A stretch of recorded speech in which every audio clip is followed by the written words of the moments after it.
నమస్తే, welcome to Suman TV. నేను మీ విష్ణు.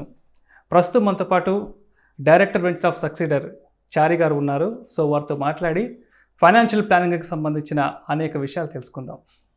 నమస్తే చారి గారు. నమస్తే అండి. సో ఈక్విటీకి సంబంధించి నెక్స్ట్ 10 to 15 ఇయర్స్లో గ్రోత్ రేట్ ఏ విధంగా ఉండే అవకాశం ఉందంటారు? ఇప్పుడు ఏ ఇన్స్ట్రుమెంట్ గురించి మనం డిస్కస్ చేసినప్పుడు ప్రతిసారి దాంట్లో రిస్క్ ఎంత ఉంది, దాంట్లో నెగిటివిటీ ఎంత ఉంది, ప్రతిసారి రిస్క్ అనాలిసిసే చేస్తాం. కానీ పాజిటివిటీ ఎంత ఉంది, అది ఎంత రిటర్న్ ఇవ్వబోతుంది, దాని కెపాసిటీ ఎంత ఉందని చాలాసార్లు మనం ఆ డిస్కషన్స్లోకి వెళ్ళాం.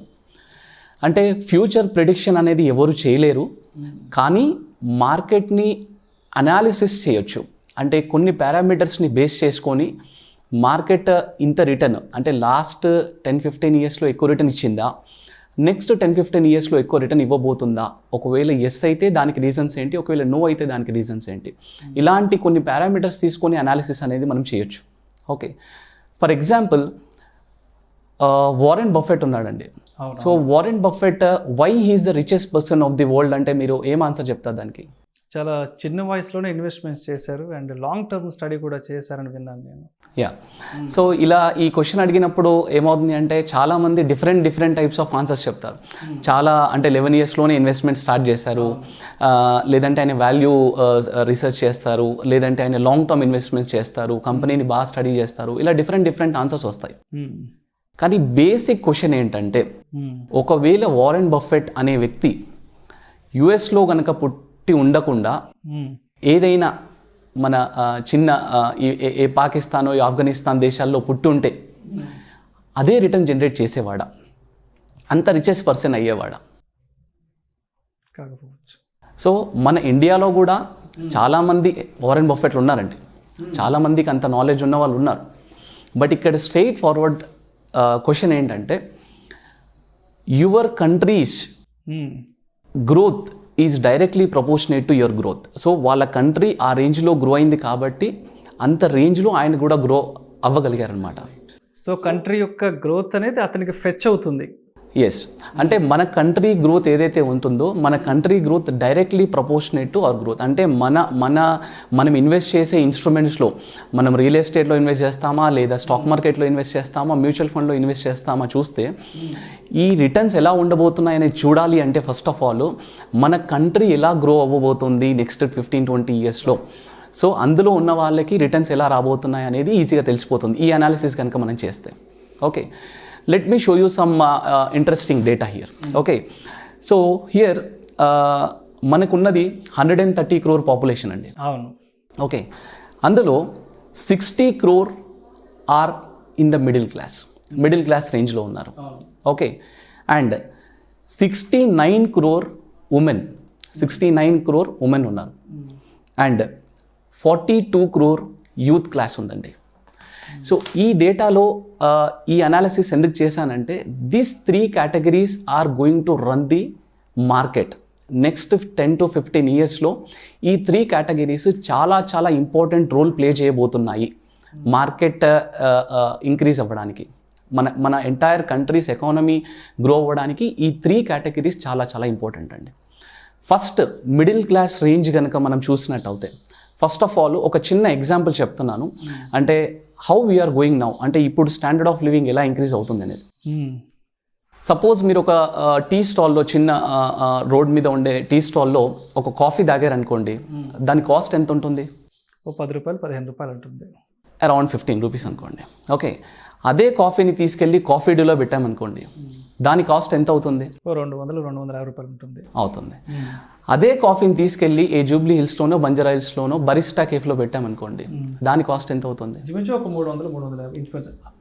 హై ప్రైస్ రేంజ్ ఉంటుంది, తక్కువ అయితే ఉండదు. ఇప్పుడు ఫ్రాంక్గా చెప్పండి, ఈ మూడిట్లో ఏ కాఫీ చాలా టేస్ట్గా ఉంటుంది?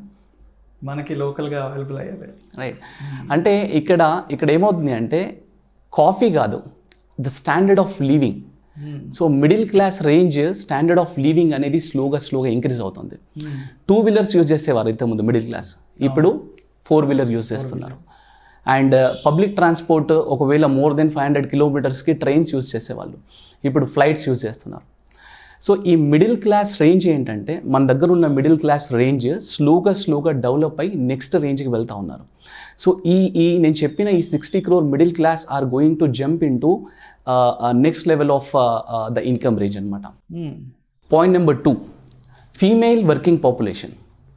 20 years బ్యాక్ చూసినట్టు అయితే మీరు ఒక చిన్న స్కూల్స్లో గవర్నమెంట్ ఆఫీసెస్లో మాత్రమే ఫీమేల్ వర్కింగ్ పాపులేషన్ ఉండేది బికాస్ ఆఫ్ అవర్ ట్రెడిషన్ అదంతా. ఇప్పుడు చూస్తే కనుక around 20-25% of female working population already join అయిపోయారు. అంటే ఫీమేల్ వర్కింగ్ పాపులేషన్ అంటే ఇన్ని రోజులు మన కంట్రీకి లేని అడ్వాంటేజ్ ఇప్పుడు వచ్చిన అడ్వాంటేజ్ ఏంటి అంటే ఫీమేల్ వర్కింగ్ పాపులేషన్. అదర్ కంట్రీస్కి ఆల్రెడీ ఉంది, కానీ మన కంట్రీకి లేనిది ఇప్పుడు వచ్చింది ఏంటి అంటే ఫీమేల్ వర్కింగ్ పాపులేషన్. సో ఈ ఫీమేల్ వర్కింగ్ పాపులేషన్ వల్ల ఇన్కమ్ డబుల్ అయిపోయింది. ఒక ఫ్యామిలీలో ఇన్కమ్ డబుల్ అయిపోయింది, ఇద్దరు సంపాదించడం స్టార్ట్ చేశారు. And what data is saying is that next 10-15 yearsలో ఈ ఫీమేల్ వర్కింగ్ పాపులేషన్ నెంబర్ ఏదైతే ఉందో 20-25%, హైయెస్ట్ వరల్డ్లో హైయెస్ట్ నెంబర్ ఏంటి అంటే female working population around 54%, that is in US.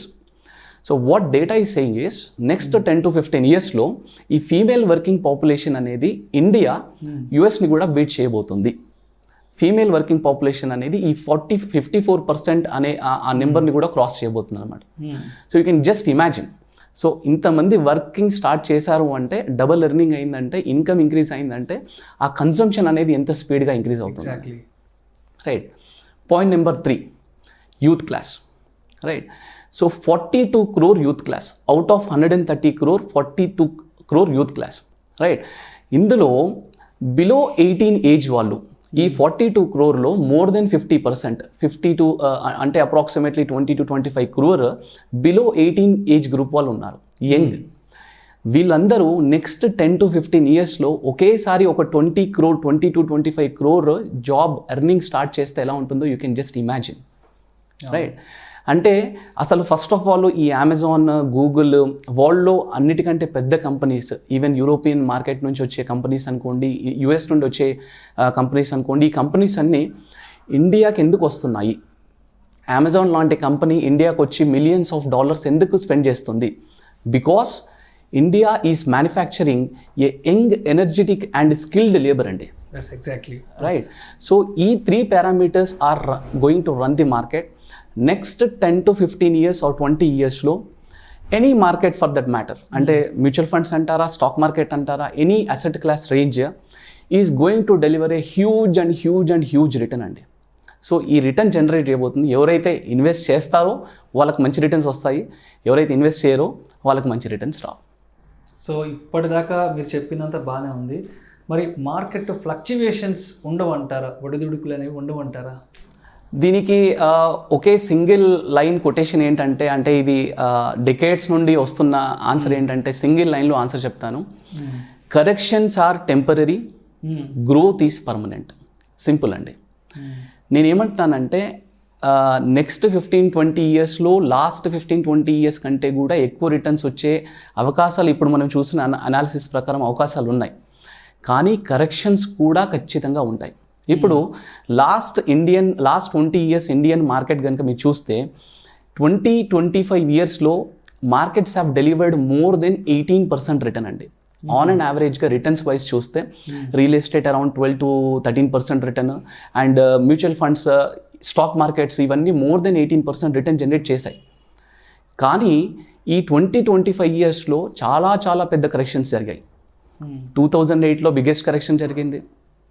Demonetisation అప్పుడు ఆల్మోస్ట్ ఒక 25% మార్కెట్ కరెక్షన్ జరిగింది. And even recently Covid correction is also more than 40% correction జరిగింది. యూరోపియన్ క్రైసిస్ అయింది, యుఎస్ క్రైసిస్ అయింది, చైనీస్ మార్కెట్ ఫాల్ అయింది, government changes అయ్యాయి. Lot of reasons will be there. ఎందుకంటే market అనేది సెంటిమెంటల్గా ఎనీ కైండ్ ఆఫ్ ఈవెంట్కి అది ఫ్లక్చువేట్ అవుతూ ఉంటుంది. సో ఇలాంటి కరెక్షన్స్ నెక్స్ట్ 15-20 yearsలో కూడా లాస్ట్ 20 yearsలో వచ్చిన దానికంటే కూడా ఎక్కువ రావచ్చు. కానీ end of the day corrections are temporary and the growth is permanent. And సింపుల్గా మీరు చూసినట్టు అయితే ఆల్రెడీ మన స్పీడ్ అనేది స్టార్ట్ అయిపోయిందండి. అంటే బేసిక్లీ మనకు నెంబర్స్ అనేది తెలియదు కాబట్టి మనకు ఎగ్జాక్ట్గా మనం చూడట్లేదు. కానీ మన ఇండియన్ ఎకానమీ ఇండిపెండెన్స్ నుండి మొదలుపెట్టి 2006 వరకు $1 trillion అండి. 1 trillion USD. 2006 నుండి 2016 వరకు we became $2 trillion USD. అంటే దాని అర్థం ఏంటంటే 60 yearsలో మనం ఏదైతే చేసామో అది లాస్ట్ 10 yearsలో చేసామండి. అంటే the speed which we are going, అంటే ఈ స్పీడ్ అనేది ఎందుకు ఇంత ఇంక్రీజ్ అయిందంటే, మీరు ఫర్ ఎగ్జాంపుల్ 3 ఎకానమీస్ ఉంటాయండి. ఒకటి saving economy, spending economy and leverage economy. 3 economies ఉంటాయి. సేవింగ్ ఎకానమీ అంటే ఏంటి? మన ఫాదర్స్ జనరేషన్ అంటే 100 రూపీస్ వాళ్ళ పాకెట్లో ఉంటే 80 రూపీస్ వాళ్ళు సేవ్ చేసి 20 రూపీసే స్పెండ్ చేసేవాళ్ళు వాళ్ళు, రైట్? స్పెండింగ్ ఎకానమీ ఇప్పుడు మన జనరేషన్ 100 రూపీస్ మన పాకెట్లో ఉంటే మనం ఏం చేస్తున్నాము? 80 రూపీస్ స్పెండ్ చేస్తున్నాము, 20 రూపీస్ మాత్రమే సేవ్ చేస్తున్నాము. And leverage economy, already develop కంట్రీస్లో లివరేజ్ ఎకానమీ ఉంది. అంటే 100 రూపీస్ వాళ్ళ దగ్గర ఉండవు అసలు, అయినా 100 రూపీస్ స్పెండ్ చేసేస్తున్నారు వాళ్ళు. అంటే మేబీ క్రెడిట్ కార్డ్ అనుకోండి, whatever the reason. So మన జనరేషన్ ఆల్రెడీ సేవింగ్ ఎకానమీ నుండి స్పెండింగ్ ఎకానమీకి స్టార్ట్ అయిపోయిందండి. ఈవెన్ అంటే first of all we should say thanks to this technology and all. So మనం ఇంతకుముందు ఒక 15-20 years బ్యాక్ ఒక టీవీ కొనాలన్నా, ఫ్రిడ్జ్ కొనాలన్నా, వాషింగ్ మిషన్ కొనాలన్నా మనం అమౌంట్ అక్యుములేట్ చేసి కొనేవాళ్ళం. కానీ ఇవాళ వెళ్ళి బజాజ్ ఎలక్ట్రానిక్స్లో తీసుకొని వచ్చిన తర్వాత ఈఎంఐ స్టార్ట్ అవుతుంది. So the technology has made things faster. అంటే మీరు అంటే ఏ బజాజ్ ఎలక్ట్రానిక్స్లో అయినా వెళ్ళండి, ఒక చిన్న స్టాల్లో కూడా, ఈవెన్ ఒక చిన్న బ్రాంచ్లో కూడా they are making at least 1 crore per day. The business, the speed which is going అంటే 1 crore per day. ఎందుకంటే మన దగ్గర అంత స్కోప్ ఇంకా ఉంది, రైట్? అండ్ రూరలైజేషన్ వర్సెస్ అర్బనైజేషన్ కనుక మీరు చూస్తే, ఆల్రెడీ అమెజాన్ వాళ్ళు ఈ ఫ్లిప్కార్ట్ ఈ బిజినెస్ అంతా ఓన్లీ మెట్రో సిటీస్లోనే రన్ అవుతుంది. You can just imagine next 15-20 yearsలో వీళ్ళందరూ రూరల్స్లో కూడా ఎంటర్ అవుతే ఎలా ఉంటుంది. ఒక 20 years బ్యాక్ మీరు ఒక చిన్న విలేజ్లో చూస్తే ఆంధ్ర బ్యాంక్ అలాంటి బ్యాంక్స్ మాత్రమే కనిపించేవి, స్టేట్ బ్యాంక్ లాంటివి. కానీ ఇవాళ ఐసిఐసిఐ బ్యాంక్ వెళ్ళిపోయింది, ఎక్కడికి?